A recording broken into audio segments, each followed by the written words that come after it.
El abuso sexual contra la infancia es uno de los delitos más impunes de la tierra y su impunidad ha sido sostenida hasta ahora basada en Casi el te diría que más silencio. daño provoca, ¿no? Porque de un robo uno se repone, pero de eso...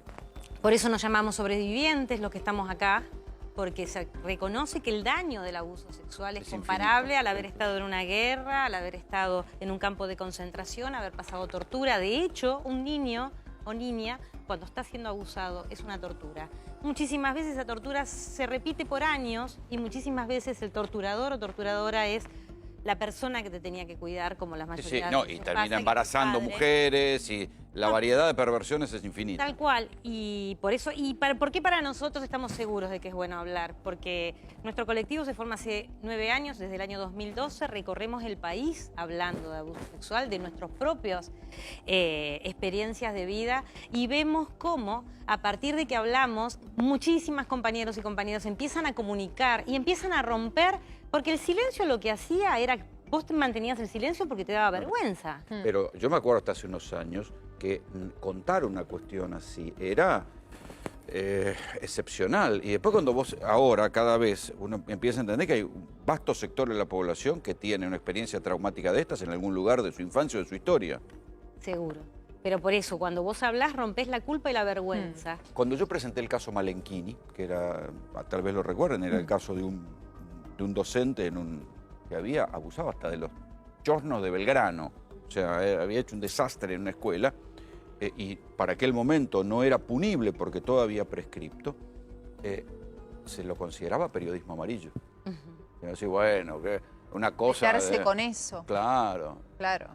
Y eso es lo que garantizaba la impunidad de los agresores. A medida que hablamos más las víctimas y los sobrevivientes, se va rompiendo ese silencio social que permite que estos agresores persistan en sus abusos y sus agresiones toda su vida. Porque acá lo que hay que pensar, perdón, es que el agresor sigue agrediendo toda su vida si no hay intervención. Intervención de la sociedad, intervención del O sea, Estado. si alguien no le pone un freno. Por supuesto. Entonces, por eso es tan importante que las víctimas hablemos y que las familias, los grupos de pertenencia y el Estado y el Poder Judicial tomen medidas concretas para que apoyen. proteger. En los casos Apoyen personales de porque ustedes, ¿cómo uno se hicieron? puede. ¿Cómo hicieron para sobrevivir? Bueno, en mi caso sufrí el delito de abuso cuando tenía 13 años. Mi agresor fue un docente y religioso del colegio al que asistía como alumno, Colegio Marianista, acá en la ciudad de Buenos Aires.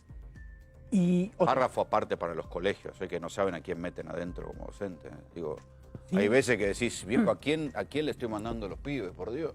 y donde es tan necesario, por ejemplo, la plena aplicación de la Ley de Educación Sexual Integral que tenemos en nuestro país desde hace 15 años y que todavía cuesta mucho que se haga realidad en todas las escuelas del país, porque entre otras cosas tenemos la convicción y la esperanza de que si esa ley se hace realidad para todas las niñas, niños y adolescentes, en sus escuelas tienen que encontrar los contextos y los ámbitos donde poder trabajar y expresar sus emociones, sus sentimientos, donde poder hablar acerca de lo que les pasa, porque cuando se generan esas condiciones, por ejemplo, el abuso intrafamiliar, que es el mayoritario, aflora con una fuerza como no lo ha hecho nunca hasta ahora. Sebastián, Pero eso porque como adultos no sabemos generar esas condiciones. ¿cuánto te llevó a vos, con tu historia, contarlo? 10 años, toda mi adolescencia, Cargando con eso. con mucho dolor, con vergüenza, con culpa. Con respecto a estos 10 años, ¿qué te pasa o cómo nos podés ayudar a aprender y a educar a la sociedad con esta pregunta tan difícil y molesta de ¿y por qué habla ahora? ¿Y por qué habla después de tanto tiempo? Que el problema es el que lo pregunta. Sí, pero Digo, para mí el problema es el que lo pregunta. Pero es tanta la gente que se hace esa maldita pregunta No, que yo te me diría gustaría escucharte a vos. Para mí el enfermo es el que lo pregunta. Bueno, acá sumar otro elemento. En nuestro caso siempre hacemos pública una estadística que es una campaña pública del Consejo de Europa que sostiene que 1 de cada 5 niñas, niños y adolescentes son víctimas de abuso. El 20% de la población. Por eso hay tanto. Absolutamente transversal a todos los sectores Que sociales. exacto, no tiene que ver ni con la marginalidad. Digo, estamos hablando de gente de clase social privilegiada a gente marginal. Claro. Absolutamente. La vulnerabilidad es la infancia. Reconocer la infancia como ese periodo de la vida humana en la cual somos absolutamente vulnerables.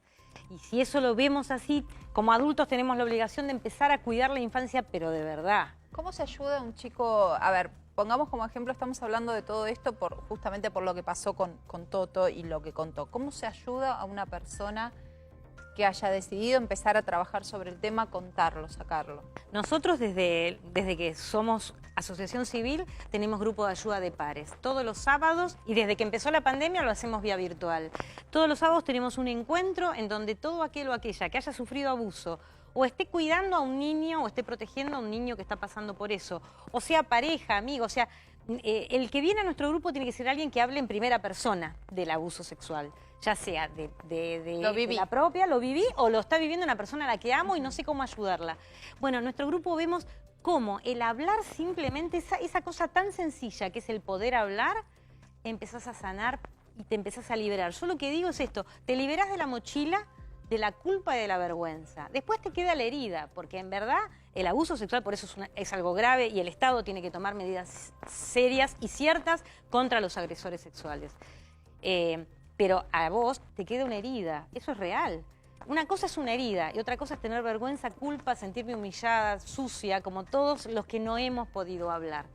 Todo eso empieza a disolverse cuando tenés un par que te escuche y básicamente te cree. Porque otra cosa que pasa, esto mismo que vos decís, te dicen, ¿por qué lo decís después de tantos años? Y después te dicen, ¿pero estás segura? Eso, el estás segura es la otra. ¿Segura? ¿Vos estás segura que tu abuelo, que era, no sé, tan divino, hacía eso? Ahí es. ¿No te lo habrás imaginado? Claro, el estás segura o te lo habrás imaginado o por qué viniste después de tanto, daña más que el abuso. Claro, porque la persona que te tiene que escuchar desconfía. Por eso. Claro. Por eso es importante hablar para nosotros entre pares, porque entre pares nos creemos y sabemos perfectamente. Vos sabés que en nuestro grupo tenemos personas de 18 años hasta compañeros de más de 80. Claro. Es una preciosura. ¿Me entendés? Ver cómo personas nos encontramos en el amor. Claro, en pero la en todos los empatía. casos hay como patrones comunes que muchas veces se callan durante un tiempo, les provoca autoagresiones si no lo logran decir. Digo, hay patrones comunes. El olvido traumático. Digo, está como muy estudiado esto. Como para que alguien desconfíe y diga, ¿por qué habla ahora? Porque esto es parte del abuso. Por supuesto, pero vos fíjate que hoy en la Argentina tenemos todos los días niñas y niños que están obligados a vincularse con los que ellos mismos dijeron que eran sus agresores. ¿La justicia está a la altura de las circunstancias? ¿O No. esta cuestión de la cámara GES, la revictimización? No, por eso insisto tanto en esto de que el Estado tiene que realmente llevar adelante lo que es su obligación, que es defender la infancia y terminar. Vos fíjate, estamos todos los adultos hablando de lo que fue nuestro pasado y decimos fuimos abusados y abusadas. Y todos decimos, uy, qué dolor, qué bárbaro. Ahora, cuando vas con un niño de 5 o 6 años o una niña a intentar decir, mirá, me lo dijo, o me parece, porque vos ante la sola duda tenés que ir al Poder Judicial a decir, me parece, se trata de demostrar que la denuncia es falsa, aún con peritajes médicos y demás. O sea, el Poder Judicial está actuando hoy como el mayor... Bueno, ese es otro debate, porque hay muchos padres que dicen, le dijeron a mi hijo que diga que fue abusado. Claro. ¿Y qué pasa? ¿Se Eso- puede distinguir entre un abuso real o un relato? Eso está, ahí está. El tema del relato ya es una mentira que generaron los abusadores. No existe posibilidad de generar un relato en un niño o niña de algo que no vivió. Pero esto de la invención del relato tenemos que ir a pensar quién fue el que lo creó. Richard Gardner fue el creador en Estados Unidos de esta teoría que se llama síndrome de alienación parental, pero que después le van cambiando el nombre, por eso Sí. todo el relato forma parte, porque está prohibido usar La el madre le llenó la cabeza, sería. la madre o el padre, el que sea que esté tratando de defender al niño. Se le Esto planta es una fantasía. se le- Eso es imposible. imposible. Este señor era abusador y de hecho él se suicida cuando la policía de Estados Unidos lo está yendo a buscar para meterlo preso porque había abusado de sus propias hijas. ¿El autor de la teoría? El autor de la teoría. Sí. Esto hay que contarlo claramente, porque esta teoría no salió de un señor investigador, sino que salió de un pedófilo tratando de justificar el abuso sexual está hacia bueno niños, niñas y adolescentes. Cuando escuchamos